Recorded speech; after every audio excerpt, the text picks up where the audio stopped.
You're listening to the Optimal Performance Podcast. The OPP is brought to you by Natural Stacks, makers of 100% natural and open source supplements designed to help you live optimal. For more information on how to build optimal mental and physical performance into your life, go to naturalstacks.com. Oh, what's up, everybody? Welcome to another episode of the Optimal Performance Podcast. On today's episode, we have Dr. John Jaquish, the inventor of the X3 bar. This is going to blow your mind. I mean, I'm not exaggerating.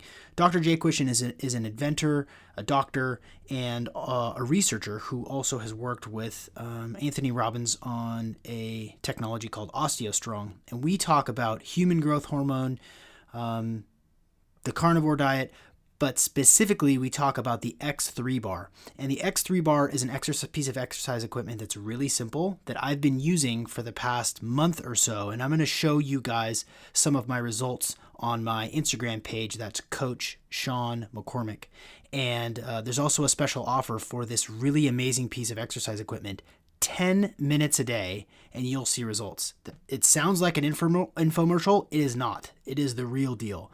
And he and I talk about why this band-based work exercise approach is so effective, and there is science to back it up. And I think you'll be fascinated because the old wisdom about Olympic style lifting and the things that we think we know about how to gain muscle and stimulate human growth hormone just go out the window for this thing. So excited to bring this episode to you guys today. And there's, like I said, there's a special offer at the end for $50 off this really amazing piece of exercise equipment that I'm just absolutely addicted to. Without further ado, ladies and gentlemen, Dr. John Jaquish. You're listening to the Optimal Performance Podcast, and I'm your host, Sean McCormick. It's the OPP. I'm a performance coach, a wellness entrepreneur, a blogger, a speaker, a biohacker, and it's my privilege to bring to you the leading experts in the field of performance. So let's dig right in.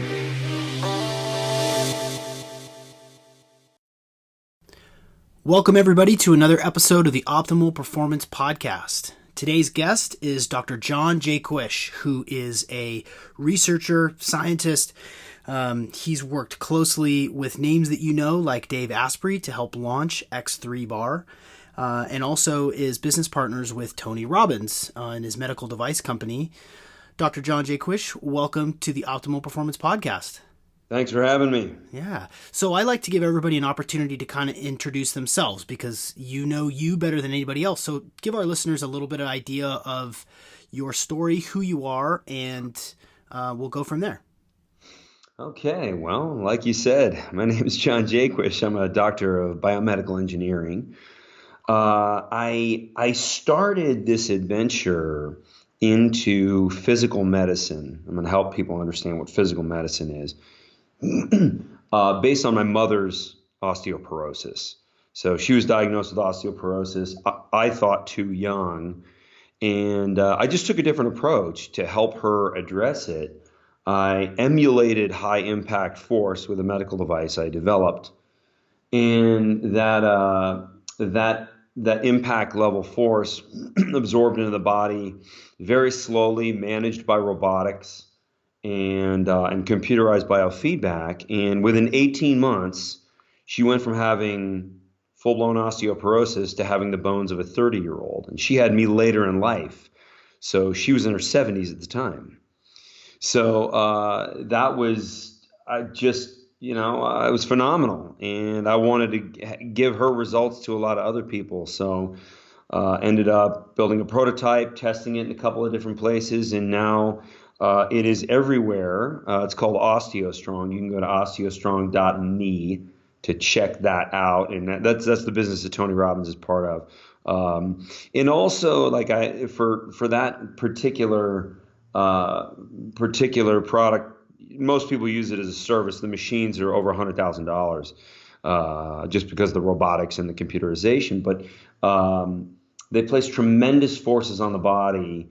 And from like an athletic perspective, it makes an individual more able to tolerate high impact force, gives you a stronger chassis, which enables you to basically be, hold more muscle. One of the limitations of musculature with people, especially older people, they don't have the frame to hold it because the body won't destroy itself. You have a lot of mechanisms to keep that from happening. So that's how I got started down this physical medicine path. And physical medicine, as opposed to pharmaceutical medicine, is really a way to look at the human body so that the primary objectives, or the first thing that an individual does for their health, is looking at the triggers within the human body that can be enacted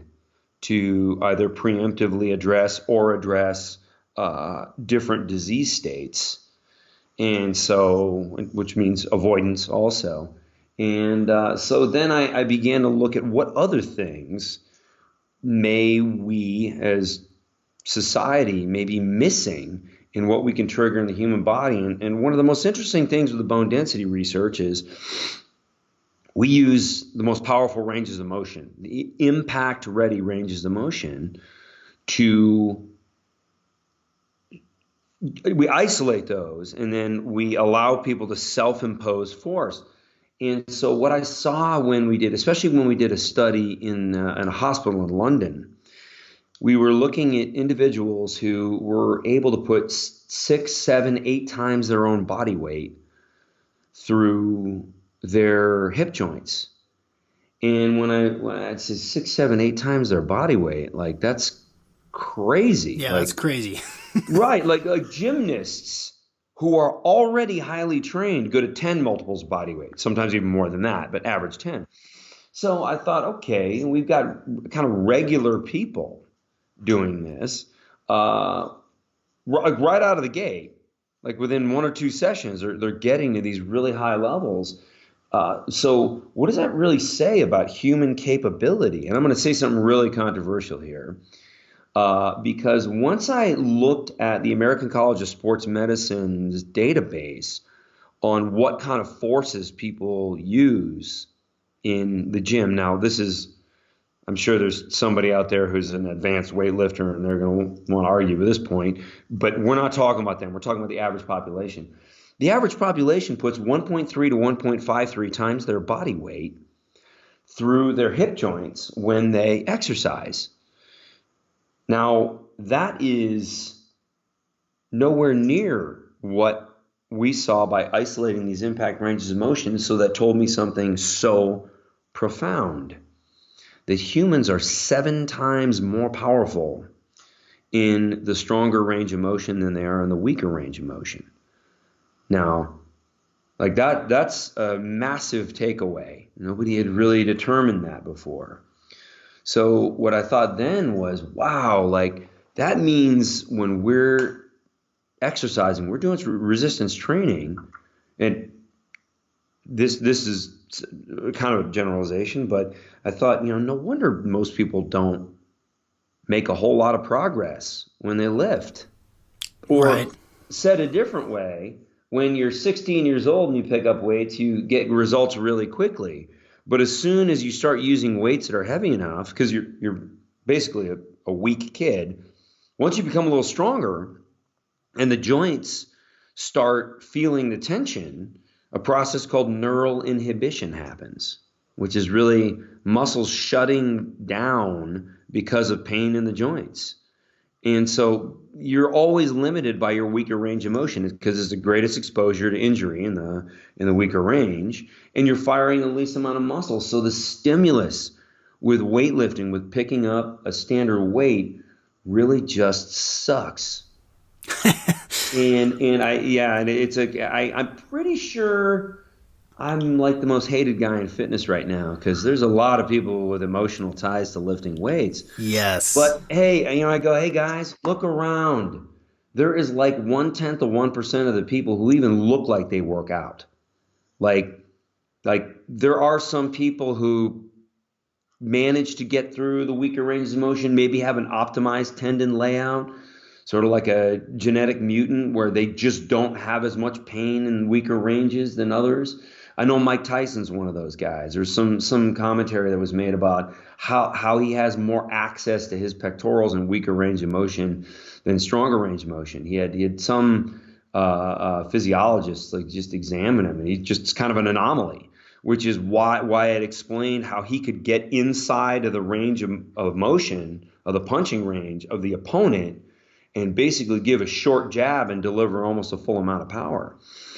So what ended up happening is I made these observations, and I think, no wonder people do more than one set. You wouldn't do more than one set of exposure to the sun to get a suntan. You wouldn't go outside and then come inside and rest, and then go outside again in the hot sun and then come in. Like you give yourself sunburn. You'd overstimulate, right? Yeah. Right. So the idea is we wanted to like we're having to do multiple sets. People are having to do multiple sets because the stimulus is just lame. And what if, and this is what I sat there and like first I said, like, what if we could change the weight and make it extremely heavier in the stronger range versus the weaker range? Now, like West Side Barbell had been doing that in Ohio, right? But they put smaller bands, and then they put weight on the bar too. And so let's say when they're doing a bench press, they got X weight sitting on their chest and 1.2X at full extension.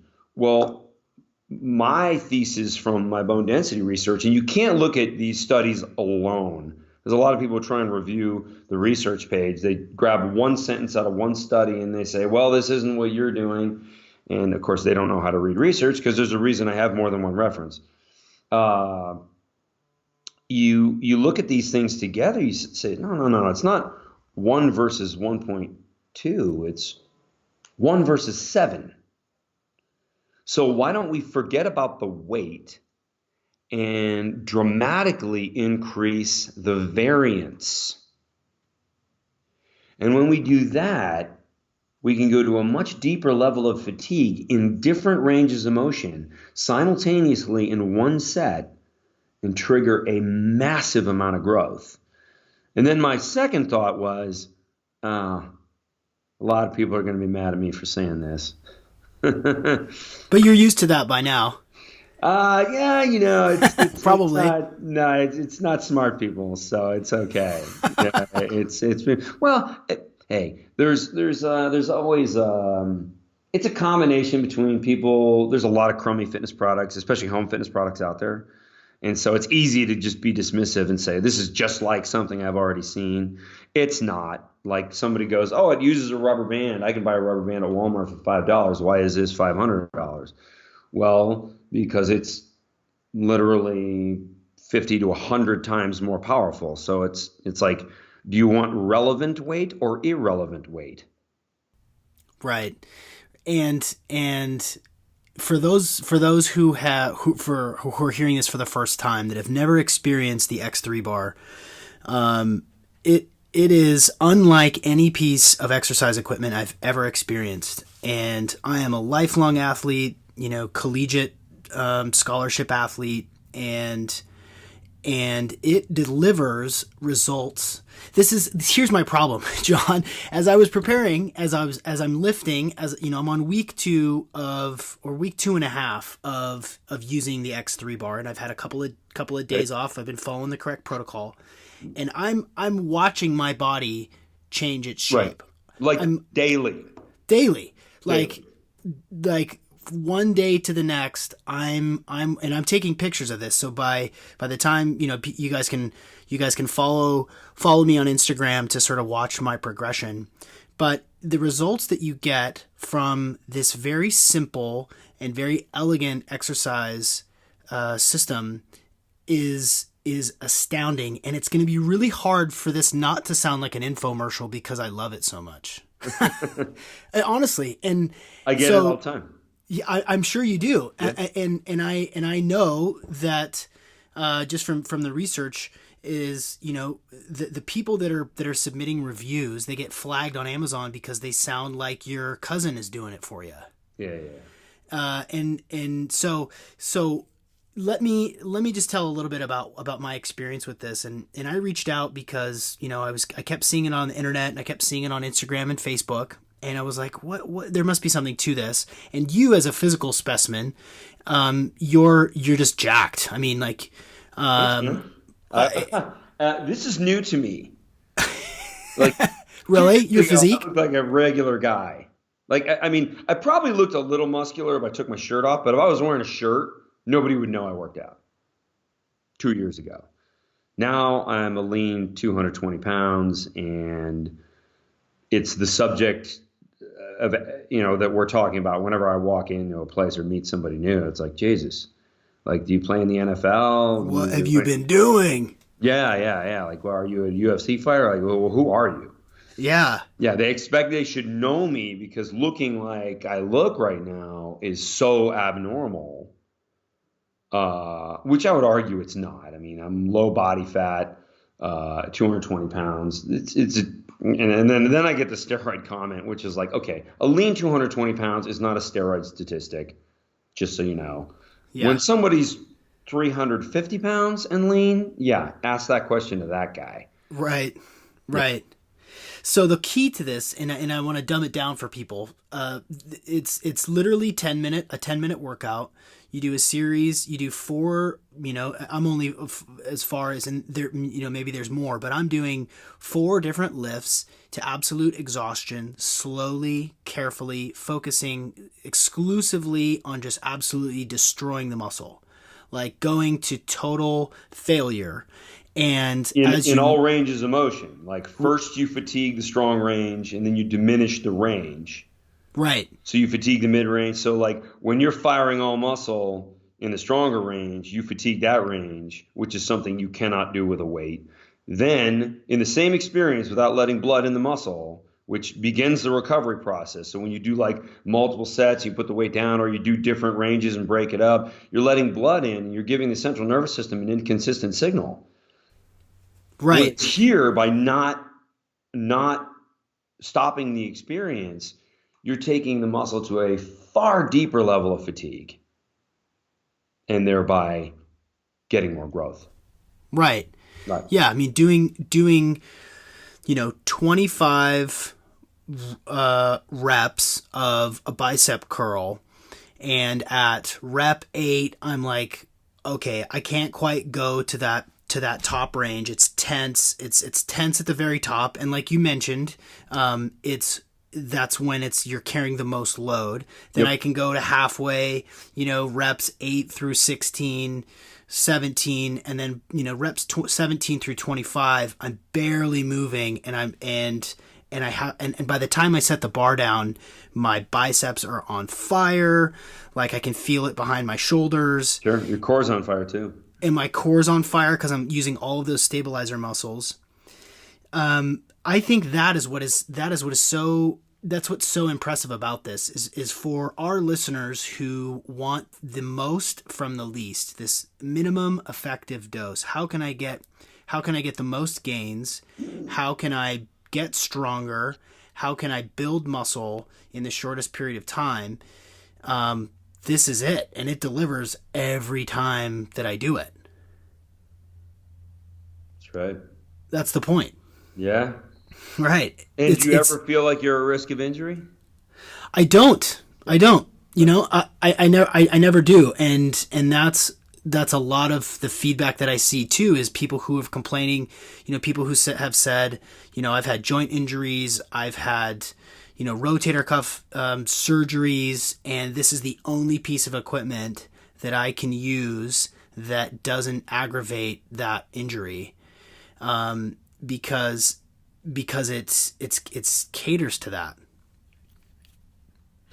So walk me through a little bit of the process of, as you're building this concept of, maximum exertion for gains, for the highest level of results. Sure. Like when did you first start to tinker around with the X3 bar? So it was about 3 years ago. I had the idea after looking at those two data sets and realizing just how much more powerful the strong range is versus the weak range. And it just conclusion I came to is like we don't need weight. We don't even need bands with weights. We need just bands. Like because like in the weak range, you suck. Like you can't handle very much. There's a reason you don't touch your knee to the ground with every step you take as you sprint. So you can get a full range of motion. Like sprinters use 7 degrees of action behind their knee, where they have 180 degrees available. Why? It's because only 7 degrees are efficient. Like anything, in fact, the probably the first two of those seven is just carrying you forward until you can fire again. And so maybe it's really only like 5 degrees, but 7 degrees in use total. So we always choose our stronger range of motion. You know, if you're going to carry something heavy, you don't say, well, let me make sure I lift it from the ground so I get a full range. You're going to try and be as efficient as possible. You're going to try and isolate the stronger range of motion. So that's just how we do it. And when you fatigue in the stronger range of motion, that translates throughout the muscle. And then when you can fatigue, like what we're doing, stronger, mid-range, and then weak range, you're really getting a deeper level of stimulus that you just can't get anywhere else. So I had all this in my head, and I thought, well, yeah, I don't think training with, because I thought about just writing a book about bands, right? How like bands would be the best. And so they made some pull-up assist bands that were kind of heavy. Right? Latex is really the only way to go. Like the molded rubber bands, they kind of stretch out, and they're usually not that thick. And even when they look the same as latex bands, that's another thing. Like bands all look the same on a small video on your phone, but they are not the same. A molded rubber is it's barely worth touching. You really want to go with layered latex, even if you're allergic to latex, which ironically I actually am. So whenever I use it, I just have to take a shower and wash all latex off my skin. Huh.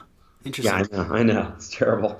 I found that out the hard way. Yeah, Cruel irony. it's only 1% of the population is allergic to latex. I just happen to be part of that 1%. And the funny thing was, the way I noticed it was, I was getting these swollen eyelids from blocked tear ducts, and I got bit by a spider on the eyelid in Shanghai a couple years ago when I was manufacturing the first round of prototype medical devices. By the way, I only make stuff in America now. Oh, nice. No more China. Oh, that's good. Yeah, yeah. So just got to look out for the American worker. So Yeah. so what happened? I thought this was like a byproduct of the spider bite, and so my eyelids would get swollen all the time. And then so finally, I looked at the bands and I thought, I wonder if this could just be latex, just irritating my eyelids and shutting off the pores. And sure enough, if I just started washing my hands, and then if I was doing workout with my shirt off or something like that, just taking a shower afterward, problem went away. Yeah. So back to the story. Like I got these heavy pull-up assist bands. It was the only way you could find a heavy band was so people can they like the offload part of their body weight at the bottom of the pull-up. Right. And so I saw some of these sitting around CrossFit gyms, and I never did CrossFit, but I saw them around CrossFit gyms, and just being in medical device industry, physical medicine, I look at everything exercise, and so I'd seen these around. I tried doing a couple different exercises, just stepping on it and doing a deadlift. Felt like my ankles were going to snap inward. And the problem is when you make a joint uncomfortable, you have a process that starts called neural inhibition. And neural inhibition basically means when you're uncomfortable, your muscles start shutting off. Like your body doesn't like that. It does not want to create an injury. So the idea that you can power through because you're tough, which every Billy Badass and Tommy Tough guy on the internet thinks that's what they do. They don't. They are just injuring themselves, and they won't be lifting in a couple of years because they're just making mistakes on a regular basis. So, it was just clear, like you couldn't exercise with just bands. Like what we really needed was a super powerful full spec Olympic bar that could handle, between 500 and 1,000 pounds, because like I said, people are 7 times stronger. So the weight that you're going to handle is far beyond what you think you're going to handle with this Olympic bar. And then I need a way to mount the banding, mount the latex to the ground. So I got a polyethylene plating, normally used for the decks of boats and ships, and custom ground some of that plating so that we could attach the bands to the ground. And that between the two of those and a series of 4 bands, that was X3. That was the X3 was born. And so the first thing I did was Dave Asprey was already a buddy of mine. I jumped on an airplane, flew to his house, and I wanted to show him my new toy. And we screwed around with it a couple days and kicked some ideas around how we would launch it and how he could help. And fun guy, by the way. Yeah. His mind is moving so quick. And a great marketing mind, a great science mind. And I'm glad he's doing what he's doing because he's a gift to the world. So and then my next flight was to see Tony Robbins and show it to Tony Robbins. So I got some advice from some of these just titans of let's call it biohacking or physical medicine, which is what I prefer to call it. And then so I was off. I did. So it took me a little while to get it together because I was kicking around some different designs and I needed to use a certain type of steel because like I couldn't make this thing out of plastic. I couldn't make. Yeah, it needed to be really powerful. And I think that's also something that doesn't come through in video. Like people see me doing a curl with latex banding and they're like, well, anybody can do that. Like, I see people do that at like yoga class or whatever. No, you don't. Because like that top of that curl may be 150 pounds. Bottom of the curl may be 50, but you like all things considered, it's an incredible amount of force that you need to really trigger growth, and the product needed to be able to deliver, the latex needed to be able to deliver, and the metal needed to be able to handle it. And that's how we were going to trigger people to grow. And then ultimately in the research, the reason I called it X3 was because it's a great research study that took some of the things that were being done with adding bands to weights, and it showed that it made people stronger, 3 times stronger over the same given period of time to the control group. And they used Cornell athletes for this study. Now, of course, that was only using banding and weights, and we're going way higher in weight with more repetitions than that. So whatever results with that, if the variable that they used was variance, and they added a small bit of variance and saw that kind of result, if you have more variance, you'll have more result. And we're using drastically more variance. So I actually expect people with far greater results using this. It only takes 1 minute to do a little bit of digging, and you just see review after review after review of people saying, oh my God, you really only need to work out for 10 minutes and you're not sore, and you're not sore the next day, and it doesn't strain your body, and holy cow, like I can actually see my biceps, and I can actually see the vascularity in my, in my calves and in my forearms. And It's really kind of amazing, and I think, and obviously the reason why you're you're tearing down a lot of preconceived notions about how to work out effectively. Like I think about, this is sort of the opposite of Pilates, right? Pilates is full extension, almost hyper extension, and then doing lots of quick little 2-3 inch or longer range of motion at a full extension. And this is not that. And this is Right. also not loading up plates on a straight bar and having no resistance at the bottom of the lift on your chest, and then pushing to the top and then resting at full extension, and then the deceleration down to the bottom where you rest again. And I heard you say once that it's confusing to the muscle when you're going through, let's just envision a bench press. You're resting, and then you push and you rest at the top, and Yeah, then if you lock the joint at the top, you're turning the muscle on, you're turning the muscle off, turning the muscle on, turning the muscle off. Does that show the central nervous system a deficit of anything? No, it doesn't. it So just confuses. yeah, and well, I actually try not to use the word confusion because people think like muscle confusion is still a thing. Oh, right. Yeah, it's been disproven. It's just complete garbage data. It's just like anybody doing P90X still, like, I'm sorry, but workouts work, except not yours.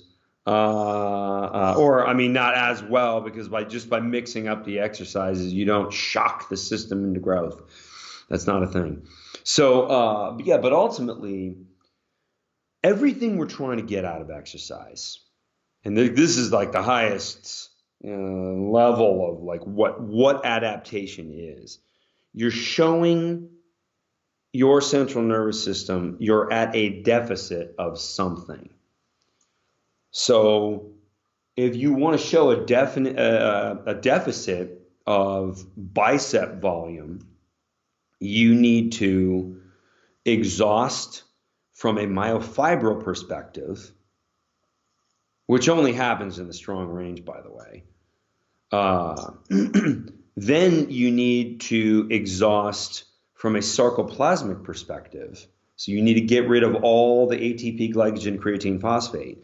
So never rest at the bottom, never lock the joint at the top, because that lets blood in and starts replacing those fuels. So if you're slowly replacing while you're using, you're not showing the central nervous system a clear signal for growth. You're just not doing it. So by using the protocol that I designed, and every once in a while I see on like the users group, we have some super fans in the users group. That's on Facebook, X3 Bar users group. Somebody wants to add something special to the program to get even more results. So they're like, I'm doing a rest pause protocol, which is just sort of like 1 rep and then you stop, and then 1 rep and then you stop. And I don't want to discourage anybody, but it's usually a long sigh. And I tell somebody from my staff, can you just please answer this? Because I just find it upsetting. You missed the point here. Constant tension. You need to leave constant tension on the muscle to get the most complete exhaustion. And then once you go to fatigue like that, you will have tremendous results. One question that I have, which you can probably help clarify for me, is if we're not extending to the full range of motion, are we building a muscle that is going to look aesthetically more contracted? That's a great question. No. Basically, we're using, so you don't ever lock your knees when you sprint. Nope, I sure don't. Right. Yep. You'd break them both if you did. And some of the most powerful legs in the world are on sprinters. So, yeah, you don't need to lock out the joint. Like you can do lockouts. Like I've had some physical therapists say, like, I need lockouts as part of my protocols, or a problem doing lockouts with X3 because they use it for rehabilitation. And I'm like, yeah, no, absolutely not. But If your goal is to be as strong as possible, it's best not to lock out and just go to the top of the movement. So you're going from the power position to the weaker range of motion, and that's your sweet spot. So you don't ever discharge the load and let the band go slack at the bottom. And you also don't lock the joint at the top. Yeah. But it's easy to follow, especially if you watch some of the videos. There's probably somebody listening going, man, I don't really know exactly what he's talking about. Everything's in video on the website. Yeah. It shows you exactly what to do. So it's really easy to follow. Hey, one thing you said, which I almost never cover in podcasts, there's no soreness. Do you know why? No. This is another thing that people just get enraged over. Again, it's Billy Badass and Tommy Tough Guy who define themselves. Yeah. Their life is defined by I lift dangerous weights. That's all they have to say for themselves. The reason you don't get sore is because most of what you do with standard weights is giving you a significant amount of joint damage. Not permanent or anything, but a lot of what people perceive as exercise soreness it's in the joints. It's not in the muscle. Really? Yeah. And your body doesn't like that. And even some of the micro tearing. Now, the theory of like small tears in the muscle, like grow back and become more powerful, fixing, the tears. Well, okay, never mind, like that kind of denies like what scar tissue is, which is not functional. But there are micro tears and they do heal without scar tissue. However, they have nothing to do with muscle growth. In fact, cyclists have some of the greatest amount of muscle tearing and marathon runners, and they don't have big anything. Yeah. Right? They don't build any muscle. Right. So they have far more micro tears than people who lift weights. So micro tears have nothing to do with growth. There's two types of muscle growth. There's sarcoplasmic, meaning protein synthesis, usually showing a deficit of contractile tissue, which again, like gymnasts get a big sarcoplasmic effect. Usually weightlifters don't. Like sort of 1 rep maximum weightlifter guys do. Of course, there's a high risk associated with that. But the other type of muscular growth is sarcoplasmic. It's holding more fuel in the cell. And this is what bodybuilders really capitalize on. It's holding more ATP, glycogen, and creatine phosphate in the cells. But to get to that, like, you don't have to beat up on the joint. Not at all. It's tough to hear, man, because everything that I've ever heard about lifting and about Olympic style weightlifting, about explosive, fast twitch muscle fibers since I was, 13, 14 playing high school football, sure, is that if you're not sore, you're not working hard enough. Right. And if you're not walking with a waddle the day after leg day, it means you didn't do enough weight, or it means you didn't, your form was poor. And I think that I speak for a lot of our listeners when I say that that's a hard thing. That's a hard fallacy to redefine. Right. And there's a lot of things in there that you just said that are real science. There is such a thing as fast and slow twitch muscle. But I've also got a piece of clinical research that shows that pretty much all athletic activity grows both types. Yeah, that makes sense. Whether you're a boxer or a pole vaulter. Am I allowed to use profanity on your program? Let it fly, man. Yeah, cool. Absolutely. Yeah, so basically, who fucking cares? Yeah. Like, if it doesn't matter, then why are we even talking about the principle? Like, yes, there's two different types of growth, but they both fire when you're lifting a weight. It's not like somebody needs to lift something heavy and the body's going, you know what, we were like running marathons better, so we're just not going to turn like half the muscle on. Like, right. Get you killed in nature. Like, right. No, that's not how things work. So, you like it just all, Like, and there's other things. In fact, I'm launching a video series called Falsehoods of Fitness, and I've got about 20 different videos I'm going to make. They're going to be like between 5 and 10 minutes, and I'm actually going to hit a lot of those things like fast and slow twitch muscle. And it's not that the idea that there's two types. There's actually three types, but of muscle. It's not that it doesn't exist. It's just that it doesn't matter. So, here's another one, progressive resistance. I love hearing these guys that just, they add a tiny bit of weight and then they produce the same amount of repetitions or one repetition. And then it's like, therefore they got stronger. These are people that don't know the difference between a strategy and a result, because the principle is the result. Like, if you can progress your resistance, that means you already got stronger. That doesn't mean you're getting stronger next time. Solid point. Yeah, Right. that makes sense. That's like asking a high school kid, "Hey, what do you want to do when you grow up?" And the kid goes, "I'm just going to cash checks." Yeah. And you're like, "So you're going to have a job?" Nope, no, somebody's just going to pay me.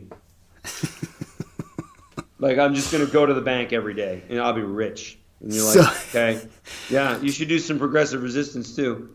Right. And it also denies the idea that, like, why are runners strong? Like, they don't incrementally get heavier every time they sprint.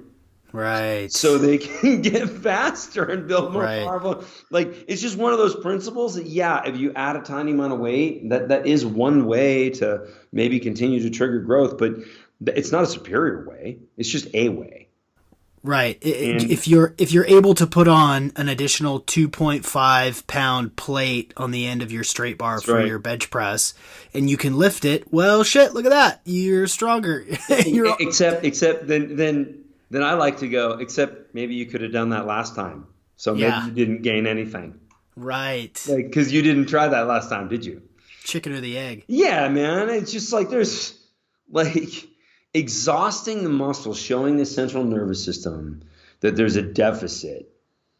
Like, the principle of variance sits over the top of any other principle. Because if you are moving a weight through multiple ranges of motion, then you have different capability in multiple ranges of motion. And if you're using the same weight, you are leaving the gains behind. You're just not stimulating. Not like you could. So, like, all these other principles, just different positioning, or how you need to do lateral raises and overhead presses to fully develop the deltoids. That's bullshit. That's so not true. So yeah, so all these principles that are out there, some of them are right and some of them are wrong. Yeah, some of them are dead wrong, but ultimately, like, what we're talking about right now with variable resistance, especially making it as powerful as X3 has made it, it's just like all these other principles just don't mean anything. Who gets the most worked up by your system and the results? Usually, interestingly, people who don't seem like they work out. Like internet commenters who you look at, Of course. like fat, or they're like high school males, really angry high school males.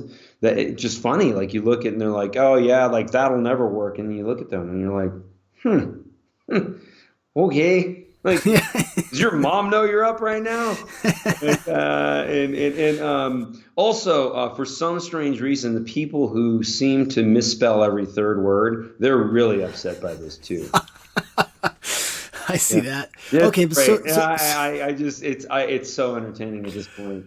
okay, but besides the basement dwelling trolls, Yeah. what sort of qualified or experienced people balk at it the most? Some of the guys who have built like some programming that have made their living by teaching people how to lift weights.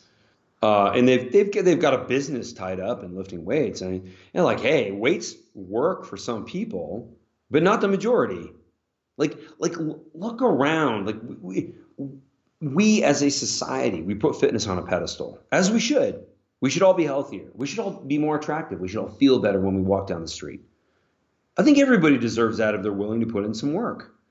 But you see people going to gyms year after year and nothing changes. Yeah. This is the vast majority of people. And here's a statistic for you. 6.6% of adult males over 18 in the United States have used anabolic steroids. Whoa. I know, right? Do 6.6% of males look like bodybuilders or professional athletes? No way. I mean, think, you put 100 people in the room, you get, 6.5 people that look like bodybuilders? No. Maybe if you have 10,000 people in a room, you got one that's just like, whoa, that guy's in shape. You can't even tell. You can't even tell most of these people work out. Like, why are we so in love with these principles that are being hammered down on us by some of the gurus out there when they're clearly not effective for the majority of people? Like 99% of the population is just totally frustrated with exercise. And here's another thing. We sold little like 6,500 units, right? It's a new company, so we just getting started. 6,500 X3s are out there in circulation. So we have 1,300 super fans in the users group. And so most people say like a home fitness product, only like nobody's going to use that. It's going to, sit under your bed and collect dust. No, it won't, because it actually produces results, which is why we have seen so many incredible stories come out of this. It works, so people don't skip it. And so when people say, general population doesn't work out because they're lazy, nah, I don't believe that. I don't buy that at all. They're not lazy. They're frustrated with not seeing results. Once you give them results, they're committed. They like it.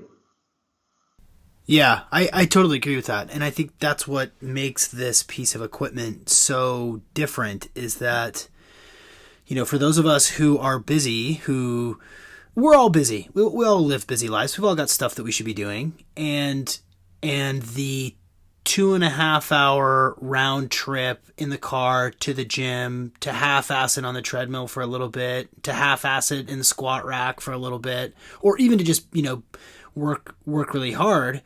If I can condense that 2.5 hours with a sore elbow the next day and a hip that's kind of funky and switch that out for 10 minutes a day, five days a week, in my living room while I watch TV, man, I'll take that any day of the week. And if it works and I can look in the mirror, after my third workout and go, holy smokes, look at those biceps. They're popping. Better than anything else that you'd be doing.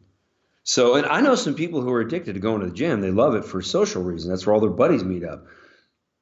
So they just take their X3 to the gym. Really? Yeah. Oh, okay. Like, in fact, I've had so many people say, like, I needed to buy your product. There's like 2 guys at my gym that are in like just getting in better shape every day I see them. And they're only using your product. And I ask them, like, why do you still come in here? And they're like, hey, I don't know, habit. Like, or I keep my X3 in my locker. And that was a little funny to me, but hey, like, there's nothing wrong with that. There's actually more than 30 gyms that have X3s. So you can go to your gym and just use it there. Yeah. Yeah. Well, and that's another feature of it too that I really like is you can bring it on your carry-on. You can travel with it really easily. Yeah, TSA does not love it. It's a big metal bar. So I always check mine. It's about 50% of the time, just when I was prototyping it, I'd try and get it through security, and half the time they'd let it go. And then the other half the time they'd go, yeah, you could hit somebody with this. And I think that's funny because they let people with canes and skateboards go through all the time. Those can be used as weapons, but whatever. So until the TSA officially approves it as a rehabilitation device, which it is, we can get it through every time then. But until then, it's like, I just check a bag. Yeah. So I'm 2.5 weeks in and loving it. And Awesome. I'm curious where the exercises go because as of now, and I just finished my workout for the day that took me it took me about 8.5 minutes because I was focused and cooking. I did deadlift, curl, um, bent over row, and calf raises. And that effectively, it's 2 leg exercises and 2 back and bicep exercises. And I'm curious, to kind of skip forward a little bit in the book to see where do we go from there? Because obviously the bands become thicker and more resistant. But where does the variability in the exercise come in, and how did you develop that? That just picking the exercises was very much trial and error. That's another thing I've been kind of criticized on. The program right now is very aesthetically focused.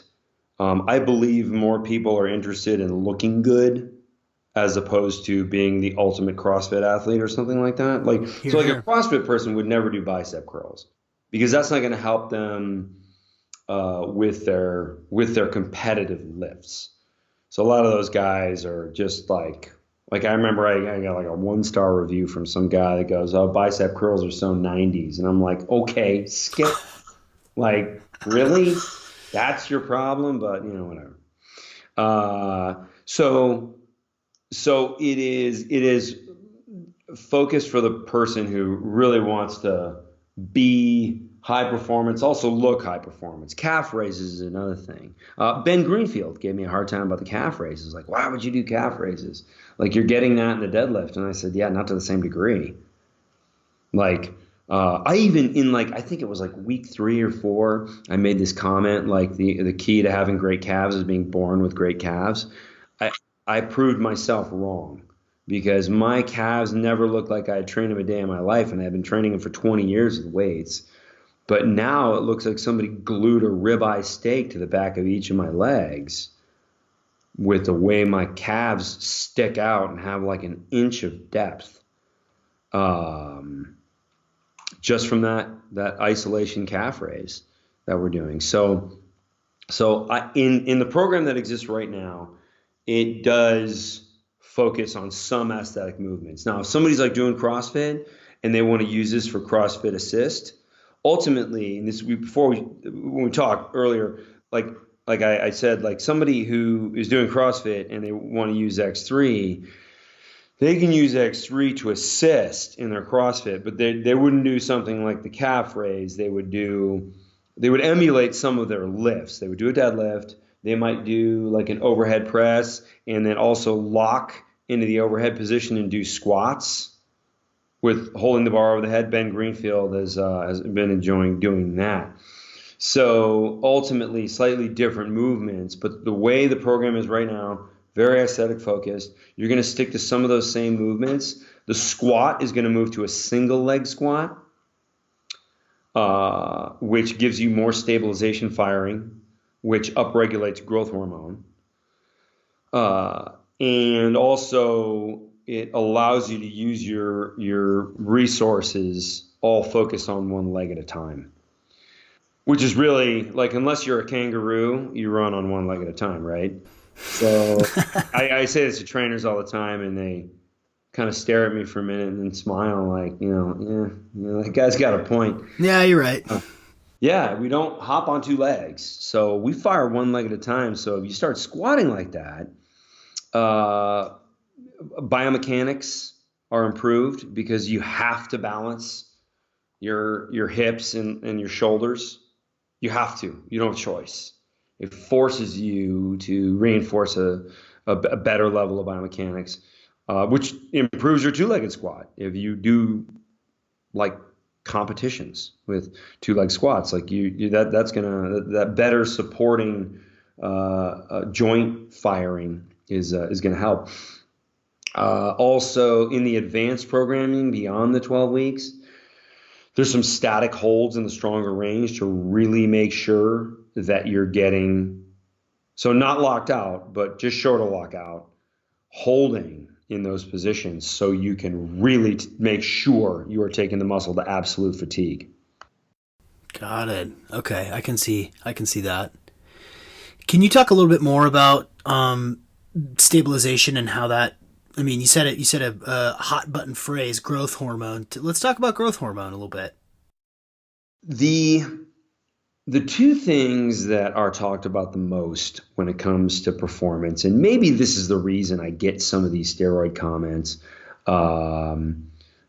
which are, like I said, just kind of nuts.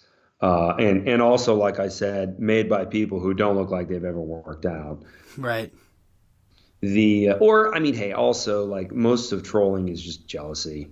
They're angry somebody's in better shape than them, so they just insult. It's flattery. Mr. Guys who've been Mr. Olympia get insulted all day long. So right. Okay, but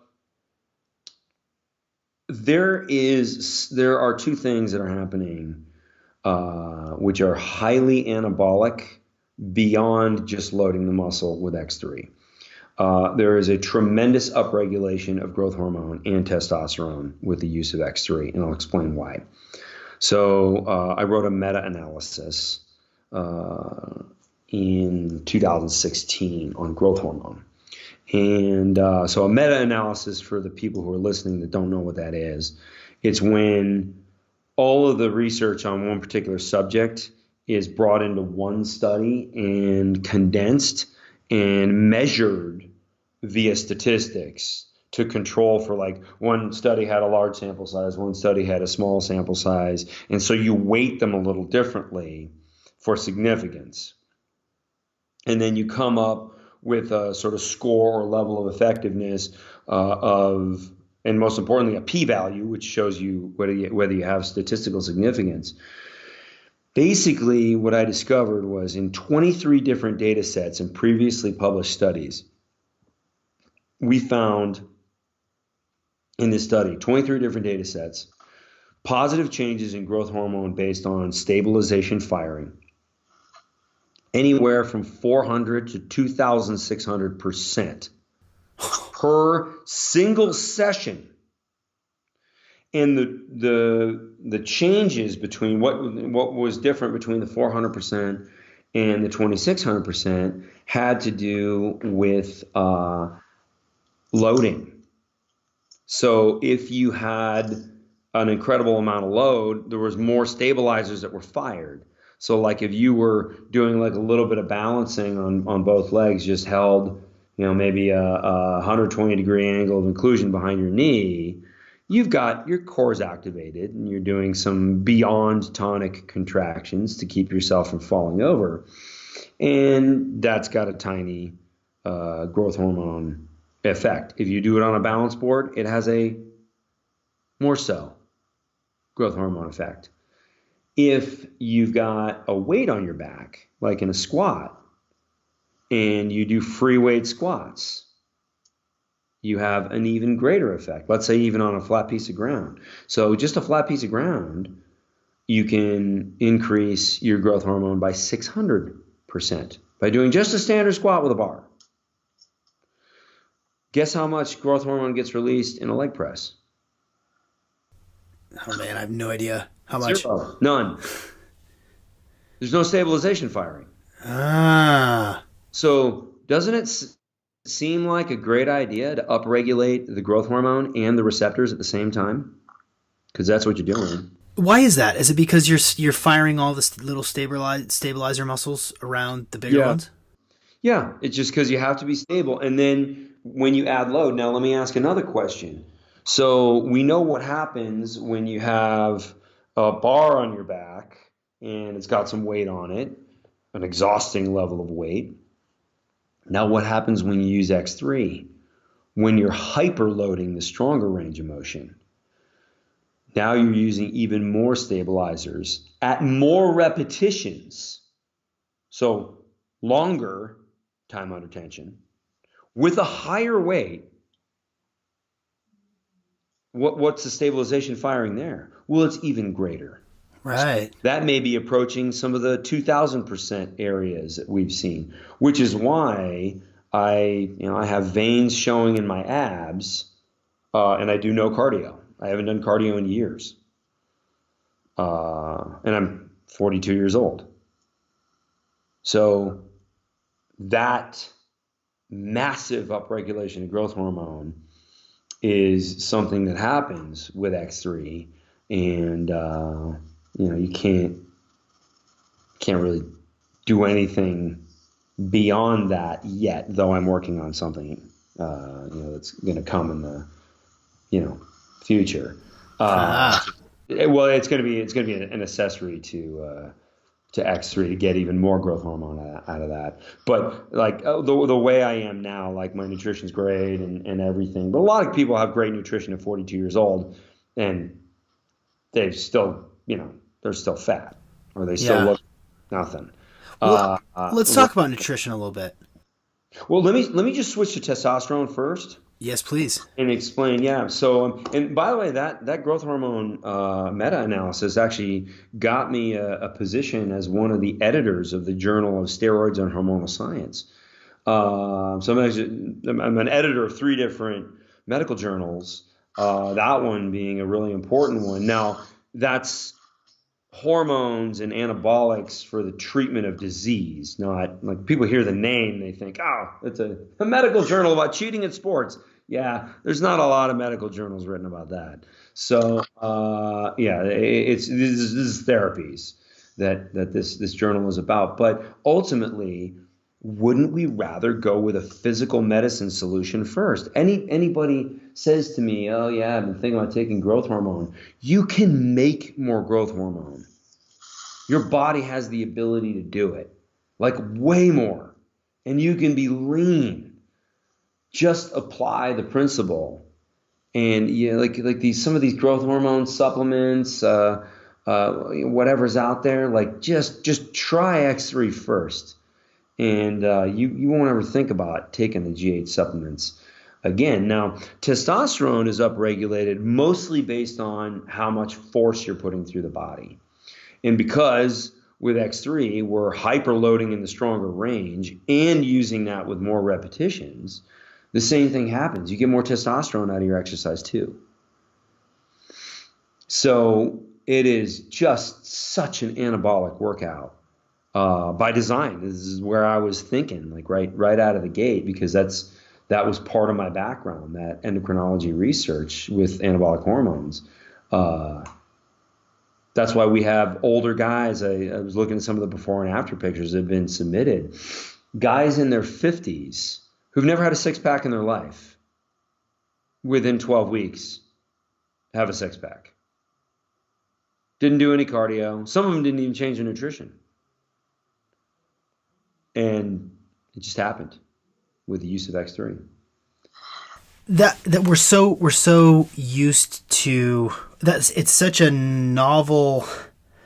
It's almost unbelievable, and you're probably sick of hearing that. But it's the results. I mean, the results that like that you're talking about are so uncommon with any other sort of fitness protocol that it's almost like, it doesn't, it almost, there's like this cognitive dissonance around those types of results, It's the people, the good news is it's only, there's 2 versions of the product. There's the original, and then we have the pro version, which is a little bit more expensive, but and it's all steel, knurled steel, like looks like an Olympic bar, functions like an Olympic bar. It's a pretty small price to pay if it delivers. Now, somebody says, I can't believe $500, that's crazy. And I go, what would you pay for 20 pounds of muscle? And they're like, like $10,000. Yeah, right. So, you might want to give it a shot. We do have a return policy. So, yeah, it's worth the experiment. And also I notice, like, because I can see the click patterns on the website. Somebody goes to the science page, they immediately go to the buy page like a minute later. Right. When they read most people don't really want to learn anything. They might glance at something and just be judgmental or be so blinded by what they think they know that this is, it's not true, whatever. But it's amazing that you read the science page and you'll say, wow, if this guy's right, then so much of what we've been doing is wrong. But it's worth a shot because this is pretty crystal clear how this works. And never heard anything like this before. So they go for it. And they never go back. Yeah, when I jumped into the X3 bar users group and started to sort of get a sense of what people were saying and how they were talking, one guy made a point that said there's a reason why you don't find these used on the internet. You're not going to find these because people keep them and they use them. Right. And that, I mean, if that's not a testament to the quality and the effectiveness of a piece of equipment, then I don't know what is. Sure. Yeah. Hey, even some of like the broken ones, like, you never get 100% of the manufacturing correct. So, we get 1% of them that like the hook's not quite in there right or whatever. We get them, we refurbish them. We can't even keep those here, like for like demo purposes, because somebody's always like, it comes in the office like, hey, like, can I get one right now? Like, oh, we only have one refurbished one. Okay. Like, all right. Yeah. So like, we just don't have them. So It's cool. It works. I know that you've been tinkering around with nutrition for a while, and seeing as how we're a pretty hardcore biohacking audience, people are going to know what keto and carnivore diets are. Sure. I've also read. I'm gonna preface this by saying your suggestions for everyone are not necessarily the same things that you do for yourself because you're further down the path. Thank you for noticing that. Yeah. Yeah, Like right. I'm also running experiments. I'm running experiments. So if they work out, I can share that experience. And I believe I'm part of one of the largest nutritional experiments ever done, which is being spearheaded.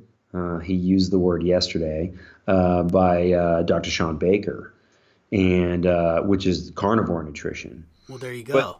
yeah, but I also wanted, before we jump into nutrition, I do want to say that there's a lot of different approaches, and I am very disappointed when I see people with almost a religious attachment to a nutrition program, because everybody should want to be as healthy as possible, right? Like I tried a vegan diet for a short period of time just so I could say I tried it. Like I thought, I hated every minute of it. And there was no food I looked forward to, especially because like you can't like cover your broccoli in butter if you're trying veganism, right? Like you can, I don't know what you cover it in, like salt. Okay.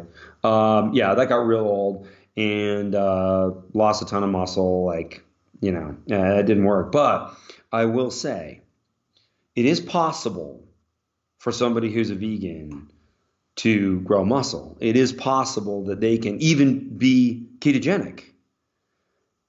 The amount of processed vegetation that they have to go through is incredible to get there. Like you better own an avocado farm and have a whole lot of alfalfa and green pea protein isolate to be able to have any sort of just basal levels of some of the macronutrients you need. And I even think that macro discussion is often misused, but it can be done. So like when I say ketogenic and intermittent fasting, it doesn't mean somebody's excluded from that. Everybody can do that. They just need to be able to prepare. Good point. Yeah. So what I advocate is a longer fasting window, as long as the longest you can tolerate it, because you're really giving your digestive system a break, and it can regenerate its cells when it has nothing to digest, which is something we don't do. People who eat 3 meals a day, they're not getting that rest time for the intestines. And a lot of them are dealing with chronic inflammation of the intestines. So that's a really positive aspect. That also upregulates growth hormone, not to the same level as stability training, but it's a different axis of growth hormone upregulation. So you can enjoy both simultaneously. So like I can go, even at times I've experimented with 48-hour fasts. So I don't eat anything for 48 hours. My workout at the 47th hour, I didn't lose any strength.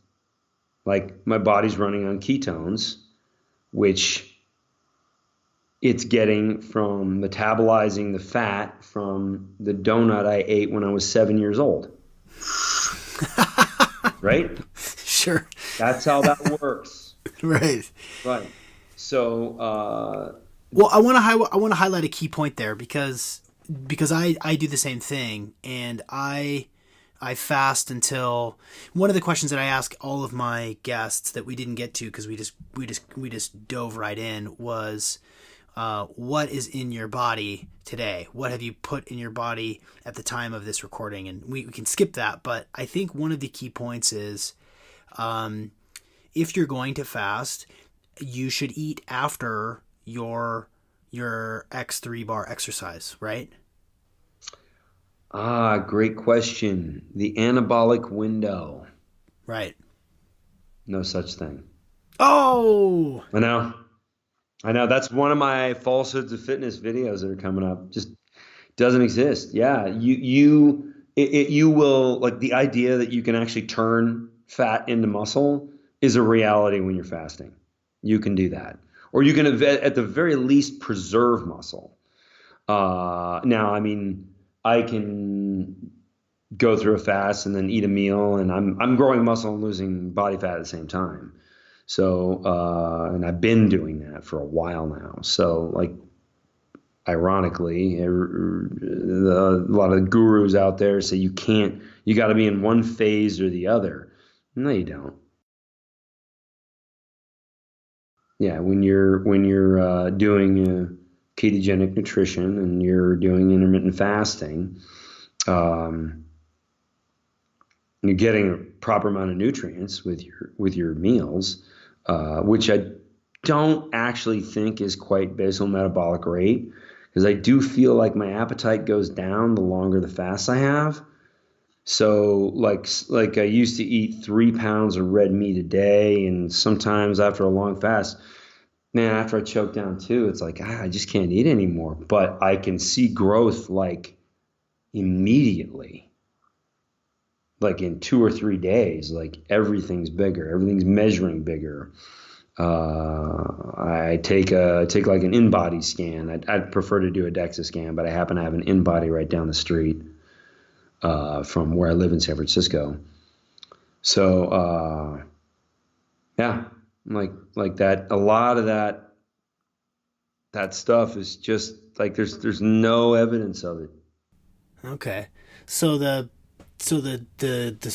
short answer, or the sort of key takeaway for nutrition, is fasting is good, and experiment, because not everybody's, we'll see, right? But not everybody's cut out for the carnivore diet, which it sounds like are you still doing it now? Yeah, since last November, so it's almost a year.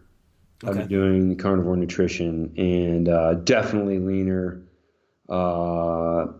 easier, like just going to almost no carbohydrates, has like every once in a while somebody puts like some sort of marinade on a steak, and there's also glycogen in the meat. So Right. nobody's zero carbohydrates. I hear that a lot from carnivores, and I'm like, yeah, okay, that's not quite how that works, but Right. I'll let this one go. So you have less than 20 grams in a day, and you stay in really hard ketosis. And I've also read some of the arguments that you need to cycle it. I don't believe that. Like there's one study that's pretty small that says you need to cycle out of ketosis. Uh, and so I just don't. And I feel fantastic all the time. The gains are phenomenal. My brain function is just dynamite, like my power of recall. It was good before, but now somebody brings up something that I'll go, yeah, I remember in 1993 I read that study. Everyone sort of turns their head and looks at me. Really? Well, and apparently, like one of the guys that works with me at Jaquish Biomedical, he says it's more impressive to watch you on your feet when you get a question, because you'll fire out a study. Somebody will ask a question like completely unscripted. You'll fire out a study, and they're like, "How the hell did he remember that?" Part of it is this is what I'm excited about, but the other thing is, I think on this really high ketone nutrition, the brain is just blistering with capability that you really don't have if you have a carbohydrate diet. Yeah. Yeah. I'll attest to that. I Yeah. think that one of the smartest things that I've done in my life is go through that process of drastically limiting sugar and fasting and eating within a window. Yeah. I typically eat between the hours of 2 and 8. Most days, I work out fasted plenty, and it's made me just better everywhere. It's made me a little bit smarter. It's made me Yeah. more mentally agile. It's allowed me to be more productive. I also take a bunch of supplements and smart drugs and mushroom supplements that we carry at Natural Stacks, which frankly I need all the help I can get, because I'm kind of I'm a little all over the place. But yeah, I think getting to the heart of what is going to make me the best. How can I be the absolute best version of myself? Sure. In all aspects. And so now that we know that you're still eating, and I like that you called it carnivore nutrition. What'd you call it? Carnivore, not carnivore diet, but carnivore. Yeah, carnivore nutrition. Carnivore nutrition. Now that we know that you're doing that and still eating that way, for the for the people that don't know what that is, or they're just getting into this, is there a dietary suggestion or broad ranging protocol for people who are using the X3 bar for the first time? So there's in the 12-week program, there's a series of nutritional videos too.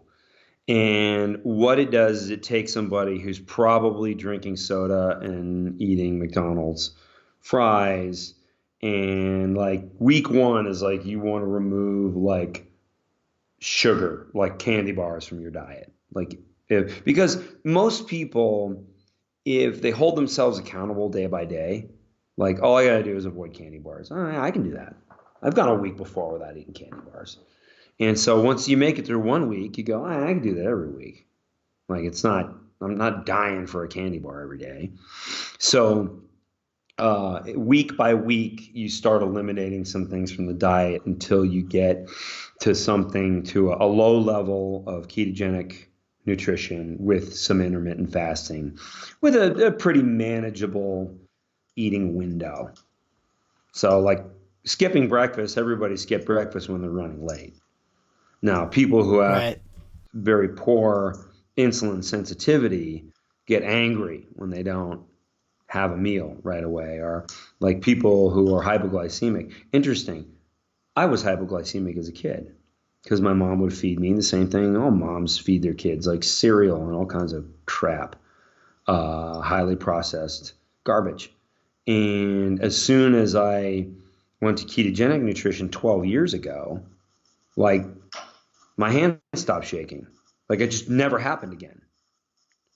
And that was just crystal clear to me. Like, wow, I can like skip a meal and not feel ill or be angry at all. Yeah. That's awesome. So I knew I was on the right track even back then. And then it's just gotten better and better. And I really am enjoying the carnivore nutrition program. Basically, my nutrition is steak. Red meat's the most digestible, but I'll also do eggs or chicken or turkey or something like that. Fattier meats, the better.